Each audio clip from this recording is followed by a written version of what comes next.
Engine இல்லாத காரான அதிமுகவை பாஜக என்னும் லாரி கட்டி இழுப்பதாக திருவண்ணாமலையில் நடந்த திமுக இளைஞரணி வடக்கு மண்டல நிர்வாகிகள் சந்திப்பு கூட்டத்தில் துணை முதலமைச்சர் உதயநிதி ஸ்டாலின் விமர்சித்திருந்த நிலையில் தற்போது அதே ஸ்டைலில் திமுக என்ற என்ஜின் இல்லாத காரை கூட்டணி என்கிற லாரி இழுத்து கொண்டிருப்பதாக எதிர்க்கட்சித் தலைவர் எடப்பாடி பழனிசாமி விமர்சித்து பதிலடி கொடுத்துள்ளார். பொதுவா கார்ல பேட்டரி டவுன் ஆனா அதை 4 பேர் தள்ளி விட்டு ஸ்டார்ட் பண்ணலாம். ஆனால் காரில் இன்ஜினே இல்லைன்னா எவ்வளவு தள்ளினாலும் அது ஸ்டார்ட் ஆகாது.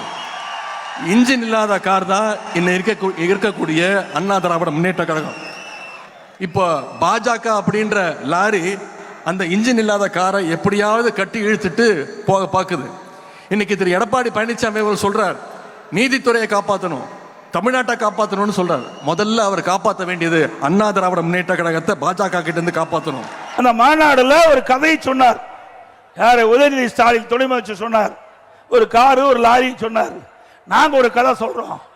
திமுக என்ற என்ஜின் இல்லாத கார், திமுக என்ற என்ஜின் இல்லாத காரை 10 ஆண்டு காலமாக கூட்டணி என்கின்ற லாரி இழுத்து கொண்டு போய் கொண்டிருக்கிறது. இந்த லாரி மக்கர் பண்ணது. இந்த லாரி மக்கர் பண்ணது.